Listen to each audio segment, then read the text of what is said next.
你以为马来西亚只是一个度假国家？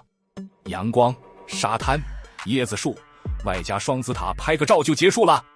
很多人对这个国家的印象，其实停留在旅游宣传片的层级。但如果把镜头拉远一点，你会发现，这个人口只有3000多万的国家，在某些领域居然强到世界前列。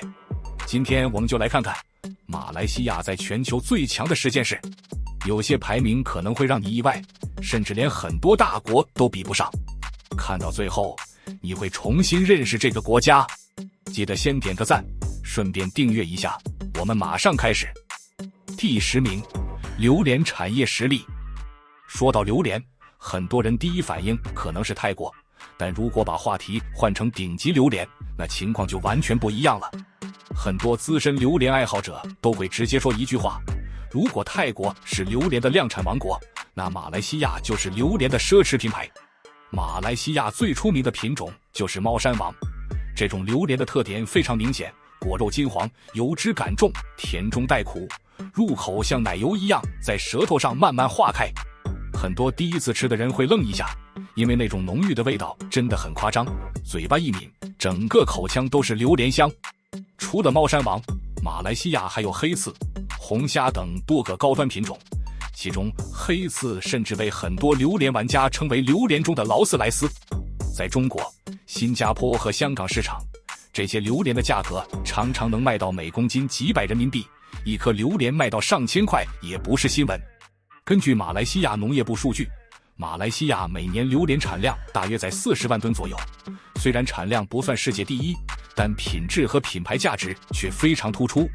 尤其是冷冻榴莲果肉的出口增长非常快，中国市场需求巨大，很多榴莲爱好者甚至专门飞到槟城或彭亨榴莲朝圣。所以从某种角度看，马来西亚在全球榴莲界的地位就像精品咖啡一样，不是拼数量，而是拼等级的存在。第9名，热带雨林生物多样性。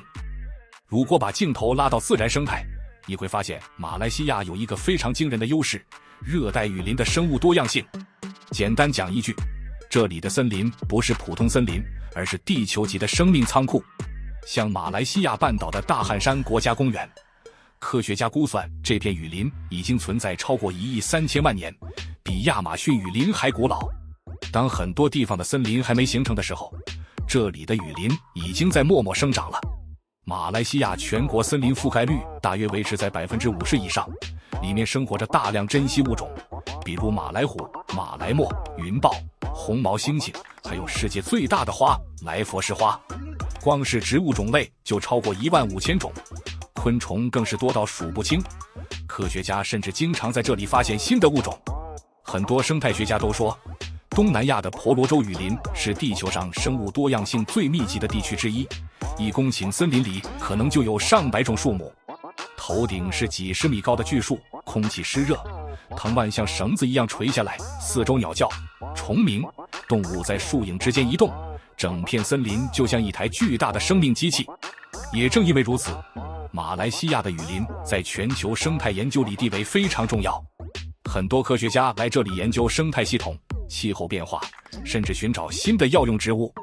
所以从自然资源的角度来看，马来西亚拥有的不是普通森林，而是地球少数还保存的相当完整的原始生命宝库。第8名，橡胶产业霸主。如果把时间倒回100年前，你会发现当时世界上大部分橡胶其实都来自马来西亚。19世纪末到20世纪中期，马来亚地区曾经长期占据全球天然橡胶产量第一的位置，一度供应了世界超过1半的橡胶需求。那个年代，汽车工业刚刚爆发，轮胎需求疯狂增长，而天然橡胶又是轮胎制造最关键的原料之一。换句话说，当时世界每一辆汽车的轮胎很可能都跟马来西亚有关系。英国殖民时期在这里大量种植橡胶树，形成了庞大的橡胶种植园体系。到了20世纪，马来西亚的橡胶出口甚至成为国家经济的重要支柱，很多城市就是因为橡胶产业发展起来的。虽然现在泰国和印尼在产量上后来居上，但马来西亚依然在橡胶领域保持着强大的技术优势，特别是在橡胶制品制造方面，马来西亚是全球最重要的生产基地之一。像医用橡胶手套，全球市场份额长期由马来西亚企业占据领先地位。疫情期间，世界各国医院使用的医用手套，大量都是来自马来西亚工厂，比如 Top Glove、Heartlega、Kosan 这些公司都是全球行业巨头。所以如果说过去的马来西亚是橡胶种植王国，那今天的马来西亚更像是橡胶科技与制造中心。很多人每天戴的一次性手套，其实就是马来西亚工业实力最真实的体现。第7名，棕榈油生产强国。如果有一种农产品几乎每天都在你的生活里出现，但很多人却完全没注意到，那很可能就是棕榈油。而在这个产业里，马来西亚可以说是真正的世界级玩家。全球棕榈油市场基本被2个国家主导，马来西亚和印尼，2国合计生产了全球超过 85% 的棕榈油。其中马来西亚长期稳居世界第2大生产国，每年产量大约1800万吨左右，规模非常惊人。很多人可能会问，棕榈油到底用在哪里？答案其实很简单，几乎到处都是。你吃的饼干、巧克力、泡面、冰淇淋，很多都用棕榈油来增加口感。洗发水、肥皂、化妆品里也常常会用到棕榈油衍生成分，甚至连生物燃料、工业润滑剂也都可能含有棕榈油。换句话说，棕榈油其实是现代生活里最隐形，但又最重要的植物油之一。马来西亚之所以能成为棕榈油强国，很大原因在于这里的气候条件几乎完美，全年高温、多雨、阳光稳定，非常适合油棕生长。加上几十年的种植经验和成熟产业链，从种植园到加工厂，再到出口贸易，整个体系已经非常完善。第6名，全球电子制造重镇。很多人对马来西亚的印象还停留在旅游国家，但如果你把视线转到科技产业，会发现一个很有意思的事实：马来西亚其实是全球半导体供应链的重要一环。特别是槟城，这个城市甚至被很多科技媒体称为东方硅谷。从上世纪70年代开始，像英特尔、AMD、博士、英飞凌这些国际科技巨头就陆续在槟城设厂。几十年下来，整个地区已经形成了完整的电子产业生态。从芯片封装、测试，到电子元件制造，再到精密设备供应，几乎一整条产业链都聚集在这里。根据产业统计数据，全球大约 13% 的半导体封装与测试来自马来西亚，这个比例其实相当惊人。很多人每天使用的手机、电脑、汽车电子系统里面的芯片很可能都经过马来西亚的工厂处理。尤其在汽车电子和功率半导体领域，马来西亚的制造能力非常关键。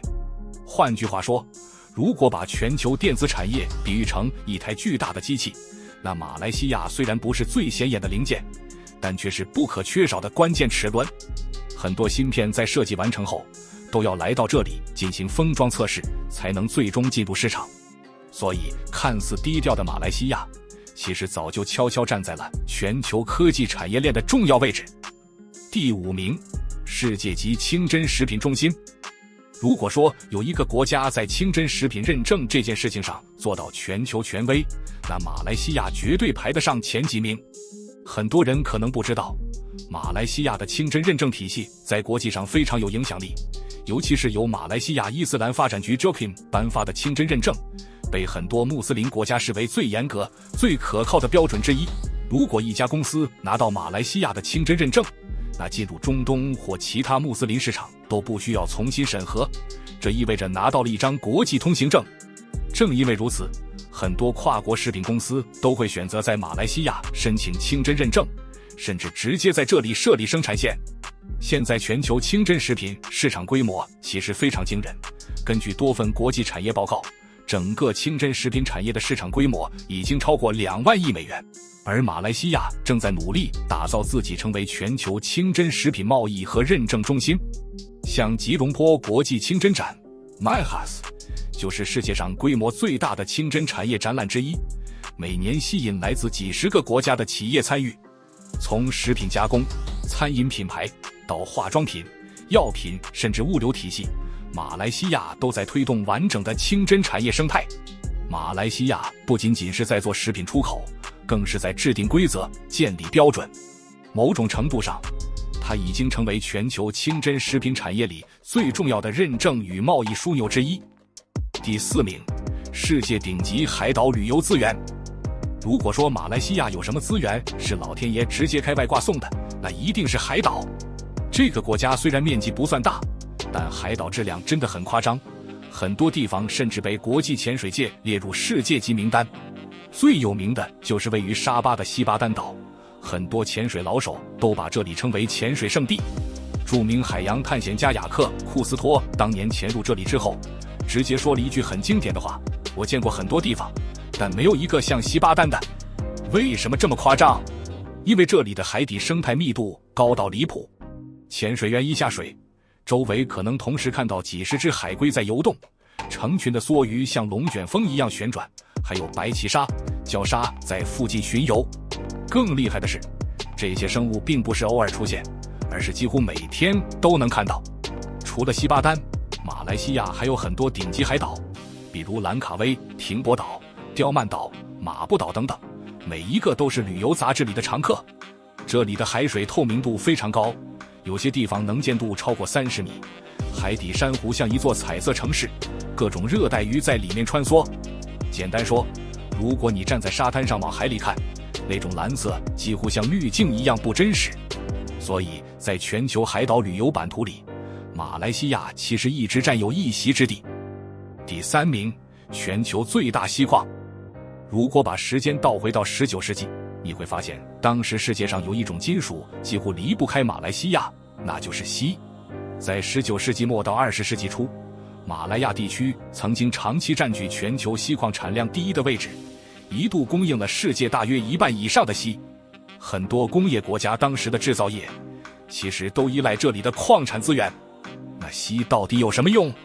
别小看这种金属，它在工业时代可是非常关键。最典型的用途就是罐头镀层。过去食品罐头的内壁通常会镀一层锡，用来防止生锈和腐蚀。除此之外，电子工业里的焊料、合金材料、化工产品里也都需要锡。当时全球很多工业产品背后其实都用马来西亚的锡。像霹雳州的怡保，当年就是世界著名的锡矿城市，曾经富到什么程度？在鼎盛时期，怡保的人均财富甚至能和一些欧洲城市相比。整个地区因为锡矿产业迅速发展，大量矿场、铁路和城市在短时间内出现。虽然到了后来，随着资源减少和产业变化，锡矿的重要性逐渐下降，但历史地位依然非常明显。也别忘了，现代工业的早期发展其实都离不开这片土地下面的矿藏。第2名，马六甲海峡战略地位。说到世界海运的黄金通道，那几乎所有人都会指向同一个地方——马六甲海峡。这条海峡夹在马来西亚半岛和印尼苏门答腊之间，看起来只是一条狭长水道，但它在全球贸易体系里的地位几乎可以说是命脉级别。根据国际航运统计，全球大约1/4的海运贸易都会经过这里，每年通过的船只数量超过9万艘，平均每几分钟就有1艘大型货轮穿过这条海峡。这是连接印度洋和太平洋最短的海上路线。中东的石油运往中国、日本、韩国，大量都必须通过这里。欧洲和亚洲之间的贸易船只也几乎都会走这条航线。